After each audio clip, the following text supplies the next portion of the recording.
First of all, I want to say that Norman Ross was normal. What I mean is that there was nothing odd or peculiar about him. He was just a common, ordinary, likable, erring human being like the rest of us. I say this now so that at the end of the story you won't have any illusions about him. Sometimes I wonder if I shouldn't escape all this. These tossing nights of sleeplessness, that awakening in a cold sweat of horror, the tortured thoughts that rack my brain continuously. It would be so easy. A quiet, dark night, the rippling water, one splash and it would be done. Perhaps I will be driven to it. I feel that way sometimes. But I will tell the story as best I can. Norman Ross and I were operators for the International Radio News Service. Thrown together by chance, we had become good friends in the 2 years before this happened. We had always been on the day shift and handled calls from Europe. We liked the work and got good pay and often went out together for a little recreation. That is why I can say that Norman Ross was normal. 2 years of friendship means a lot. Well, one day just after working hours, Hegstrom, our boss, called us into his office, both of us together. "Boys," he said, "I need 2 operators for Central Asia calls in the night shift. I've always had my eye on you two, and I'm going to offer the positions to you two first. There's a little more responsibility and difficulty, but the pay is higher. Then it's night work. Do you want it? Think it over and tell me tomorrow. It's nothing compulsory." We thought it over that evening, over glasses of beer, and decided to take it for a change. Hegstrom was pleased. So we took up the night work. A veteran Oriental call operator broke us in the first night, and then we went on our own. We found the work mightily interesting. Many of the calls came in broken English. You know, the English that a foreigner speaks, that he learned from a book. I handled Persia and a couple of little countries with funny names. My friend Ross took the calls from China. It was a little odd at first, getting used to being alone. When we had the day shift, we were only 2 out of 15 operators taking calls from Europe. In the night shift, the big room was empty except for us two. The sound of our typewriters was always extra loud in the silence. But we got used to it, and inside 3 weeks didn't mind the loneliness a bit. We had a chance to talk to each other occasionally, if Ross and I both happened to get short calls at the same time and had to wait for the next ones. But the rest of the time the calls kept us busy, taking the messages from the Far East. We had a little trouble, too, getting used to sleeping in daylight. Even with the blinds down, you can't forget it's daylight outside, and that makes it hard to go to sleep. Neither of us was married, so we would hop right home after work. Ross lived with an uncle and aunt. I roomed alone and sleep until middle afternoon. Then we'd dress up and have a meal together, and later roam around together looking for diversion. With the increased pay we got for the night work, we were able to see all kinds of expensive shows. Our lady companions liked that, and we had just about a choice of any. Then after the show, we would steer to some beer garden.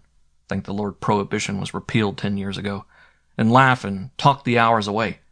Ross and I would boast about our work and tell the girls strange and a bit distorted stories of some of the calls we took in from the mysterious East. But I had better leave these abstract ruminations and return to the story. Only I wanted to show you that Norman Ross was really normal in all respects. Then, too, it eases my troubled mind now to think back to those happy days. Days that will never be again. It was just a month after our transfer that it all happened. Ross was sitting as usual with one leg off the floor, the heel of his shoe on a big throw switch on the control panel. It was a dead switch, though, that had never been taken out. Down low, close to his stomach, was the typewriter, and he typed with his elbows resting on the arms of the chair. It was his own chair that he had bought for that particular purpose, because he said he couldn't do any work with the regular armless chair that other operators used. He had used that chair for 2 years. Hegstrom didn't care a bit so long as he did his work and did it good. Personally, I think Ross had a spark of laziness in him. Well, the particular night this whole story centers about... Now my hand is trembling. I hate to go on, but I must. It will explain things to others. Anyway, Ross was embedded as per custom with that right leg of his in the air. During ordinary calls, he would slowly swing his toe back and forth as his heel rested on the dead switch. Once in a while, it would stop, and then I would know that something a little exciting was coming to him. War news from the north, or perhaps a bandit raid in the stormy western part of China. His typewriter, too, would clack a little sharper as he bore down harder on the keys. It was along about 3 a.m. that we had a breathing spell after we both had short calls. We discussed a few clipped plans for the following evening and which of the ladies we would take out. When Ross talked to me, he wouldn't budge an inch. He would merely twist his neck in my direction and talk with that toe of his swinging lazily. We both kept our eye on the clock so that we wouldn't be late for a call. Hegstrom would get mighty fussy over complaints from the Central Wave Traffic Office that operators at our station took calls late, even a few seconds. So about half a minute before his next call was due, Ross turned from me with a sigh. That is, turned his neck back and stretched a lazy hand to the dial to get ready for the carrier wave. My next call wasn't due for another 2 minutes, so I watched my friend without any particular purpose in mind. He reached a slow hand to his head and adjusted the phones on his ears a bit. Then both his hands dropped into position above the typewriter, and I heard him say tonelessly, "Call, call, call, XXW2, call." And then his voice clipped off like a voice in a broadcast clips off when a tube blows out. Watching him, I saw first that toe of his stop swinging. Something important, I thought to myself. But then I began to sit up tense. In the first place, Ross hadn't touched his keys. In the second place, he leaned forward in his chair and dropped his leg to the floor. Now, that may sound silly that I mentioned his leg dropping to the floor, but to a person that knew Ross as well as I did, that is something. I'd never seen it happen before. I sat up stiff as a board. He had just reached up his 2 hands to the phones and was pressing them closer to his ears like the message was faint. Now I knew something big was up, and I jumped from my chair. "What's got into you, Norm?" I said, getting in front of him. But he didn't seem to hear me or know I was there. He only pressed the earphones tighter. When I looked at his face, I was shocked. Only once before had I ever seen that rapt expression. When he got the call from London 2 years before at the end of the 3-month war telling how the whole city had been gassed and bombed, leaving not one soul alive. I looked at the clock. It was a minute past the time for his regular call. I shook his shoulder. "Listen here, Norm," I yelled. "You've got to get that call, or—" "Listen to this, Bob," he cut in, handing me the phones. I put them about my ears. All I heard was a faint voice. I pressed the phones close, as Ross had done. Then I distinguished it. In strangely muffled tones, the voice came in, full of sharp hissing sounds and hard consonants. I could understand not a word. I tore off the phones. "You fool," I cried. "What's the idea of listening to some foreign station? Look," I pointed to the clock. "You're over a minute late on your regular call." Ross pointed to the wavelength dial. "See," he said. "I've got it on the right wave. 18.75 meters. I stared a moment in bewilderment. Sure enough, it was where it should be. "Sure you want 18.75? Better check," I cried, in a small panic, thinking of what Hegstrom would say. Ross gave me a withering glance which said without words, "Sure I want it? Did I ever lose my memory?" "Well, I can't fuss around here," I said with a hasty glance at the clock. "My call is due in about 10 seconds. Before I took my call, I cried to my friend, "Probably something wrong with the dial control. You better try and find your call on some other number." Then I snapped my button. The carrier wave was already coming in. I caught my call just in time. Call, XXW2, ZZ5, I spluttered. Next minute I was busily typing the routine news from Persia. With everything going along smoothly, I turned my eyes in Ross's direction. A good operator can do anything with his eyes while taking routine news. He can even use half his brain to think about other things. I saw Ross playing with the dial and felt relieved that he was taking my suggestion that something had gone wrong with the works, so that the dial was in error. Hegstrom would be awful sore when he got the complaint that Ross had failed to get his call. But then I would be witness that it wasn't his fault at all, that some foreign station had come in on that wavelength and spoiled the regular call. Only, it was funny. It came to me then that the regular call hadn't registered at all. I hadn't heard a background of English in the few seconds I listened to the foreigner. Maybe something had happened to the station in China. I turned my eyes back to my favorite spot, a dull paint spot on the panel, because I was getting some technical stuff and needed to concentrate. When I next looked at Ross about 2 minutes later, I heaved a mighty sigh of relief. He was picking at the keys, taking his call. Only one thing bothered me. His leg was still on the floor. Oh well, I thought to myself, that upset him so much that he's a bit off-center. And with this philosophy, I went on with my call in a much more peaceful frame of mind. I finished my call in about 15 minutes, and then I had a breathing spell of 4. I looked at Ross. He still had that leg of his down on the floor, and worse yet, his elbows were not resting on the arms of the chair. They were in the air, and he was sitting up in his chair, stiff as a knife. But he was peacefully typing out his call, so after all, everything was all right. I did notice one other thing, but not until later did it become significant. His face, as much of his expression as I could get from a side view, had a look of... I know now what it was, although then I couldn't get it. Amazement. Stark, bewildered amazement. Restless as I could be while waiting for my next call, I walked to a position just behind Ross to see what it was that had so excited him that his foot was on the floor and his elbows in the air. I bent down close to see what he had typewritten, and then blinked my eyes. The stuff he was taking down was not English any way you look at it. It was a mess of consonants and S's that sent chills up my spine. "Listen here," I shouted when I got my wits back. "Listen, Ross, what in heaven's name are you doing? What in thunder is that stuff?" But Ross kept right on typing as if his life depended on it. Only in one way did he show that he had heard me. He tossed his head sharply once in an unmistakable gesture for me to let him alone. From this point on, my blood pressure rose and my heart pounded. My heart had been pounding ever since then, even when I forget for a moment about all this. I automatically looked at the clock and saw that my next call was due. I calmed down somewhat as I pecked down the routine news, but I felt a growing fear in my heart as time and again I looked over to my friend to see him typing like a robot, his foot on the floor, elbows in the air. Then my friend, my only real pal, was going crazy. How that thought tortured me. I knew perfectly well that he didn't know any other language than English. Why in the wide world should he be clacking down something he didn't understand? It was just 3:30 that suddenly Ross ripped the headphones off and dropped them to the floor. He stood a moment looking at the paper in his hand, and I noticed then that his skin was deadly white. I couldn't stand it anymore. I jerked off my own phones and ran to him. Call or no call, I couldn't stand by while my pal was in danger of losing his mind or something else as bad. "Norm!" I cried. "For God's sake, tell me what it is. What—" But I didn't finish. With an explosion of curses, Ross crumpled the paper in his hand and began to walk up and down the room. He was so unconscious of everything else that he bumped squarely into me, reeled a moment, and then went on racing up and down feverishly. I tried to stop him, grabbed his arm and jerked it, but Ross was a much bigger and stronger fellow than I am, and he went on without noticing me.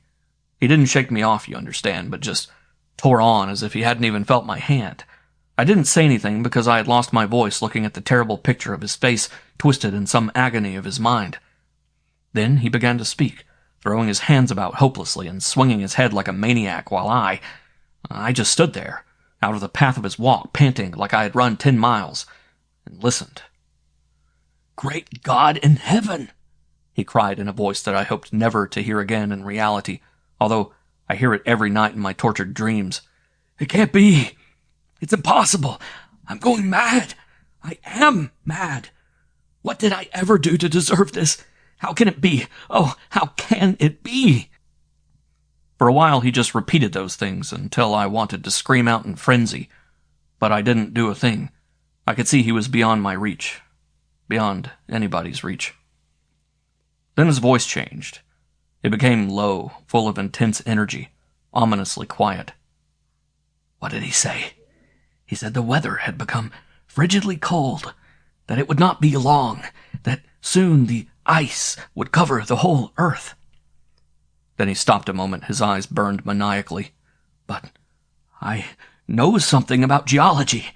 That was over 50,000 years ago. Do you hear me?"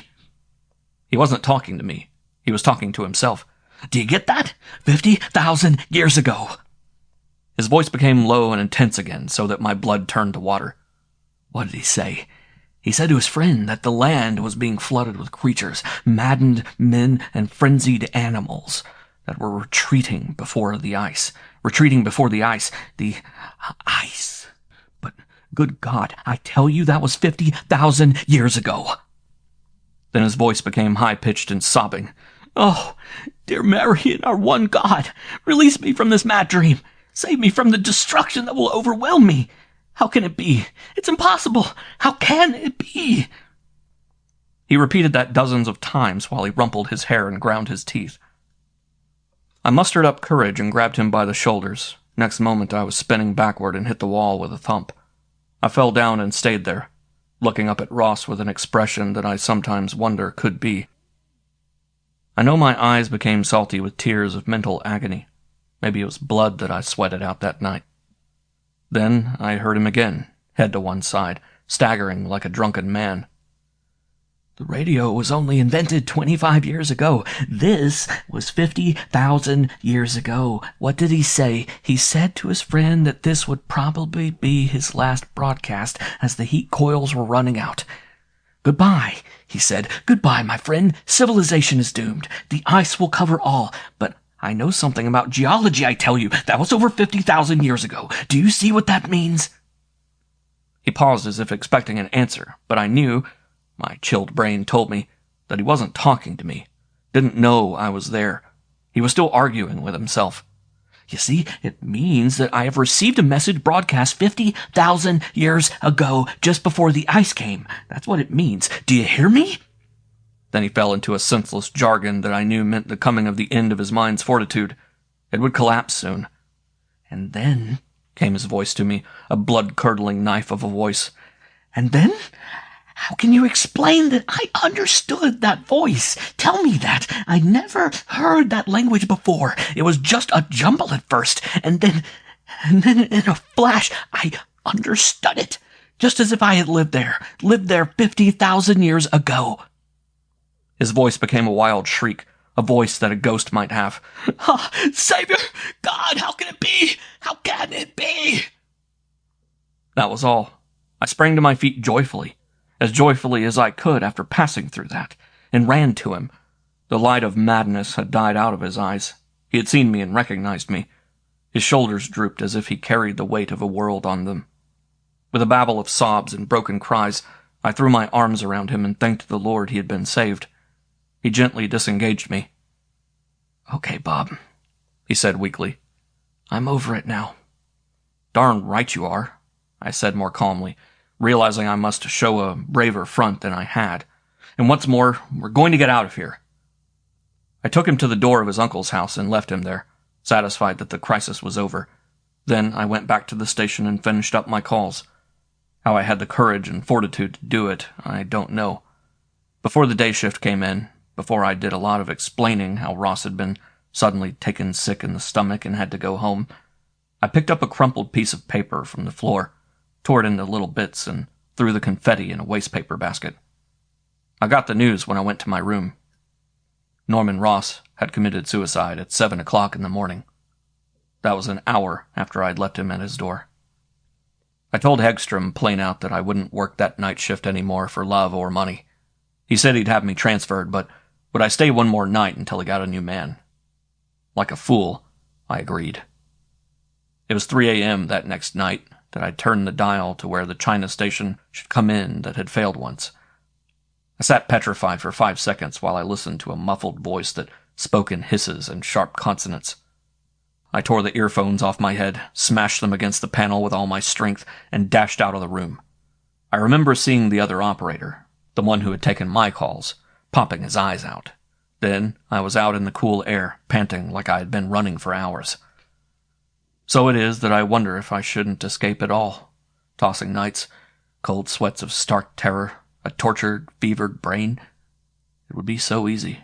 A dark night. Real dark, so no one would see me and try to stop me. Then the cool water to moisten my feverish brow. Nice, cool water, inviting water. Just one little splash. Not a noisy one. No one would know. No one would care. No one would understand. Just one splash. And then peace. My friends tell me not to take on so over the death of my one and only pal. They do not know the story. I have told no one. My friends, they tell me there is a haunted look in my eyes, that lines are deepening in my face. They tell me to buck up, to face life squarely. But I can't. I simply can't. I'll tell you why. After that night when I ripped out the earphones and blew a fuse in the station by short-circuiting a switch on the panel, I found that out later. I went back in answer to a call from Hegstrom. He was very kind and sympathetic, wanted to know what had caused me to act so strangely the night before. Also wanted to know what had caused Ross's suicide. Hegstrom is sharp. He saw the connection. But I clamped my jaws together and refused to say anything. Then Hegstrom asked if the thing he held in his hand had anything to do with Ross. I took the paper. Then I think I gasped or screamed or something. It was a paper filled with some of that balderdash that Ross had written that night. He must have filled 2 sheets and I only destroyed 1. I left Hegstrom as mystified as ever, but I had that paper in my pocket. I had a plan to save my sanity. I took the paper to a professor at a college, a professor famous as a language specialist, ancient and modern. I gave him the paper and $100. He afterwards returned the money and asked him to find out from what country or place it came from. I got my answer a week later. There was no such language in either the modern or recorded ancient times.